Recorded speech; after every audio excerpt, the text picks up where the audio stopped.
সমাবেশ অনুষ্ঠিত হচ্ছে। সংগ্রামী ভাই সব, আমরা বাংলাদেশের প্রান্তর থেকে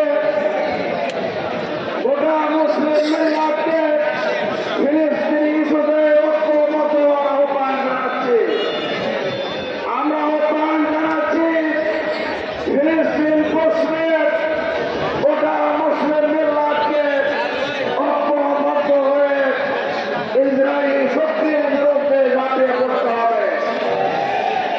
আমরা আমাদের অন্তর্বর্তীকালীন সরকারের প্রধান উপদেষ্টা ডক্টর মোহাম্মদ ইউনূস সাহেবের কাছে আমাদের আহ্বান রাখবো, তিনি যেন সরকার প্রধান হিসাবে আজকে বিশ্ব পুরো শক্তি যার পরিচালিত হয় সেই আমেরিকা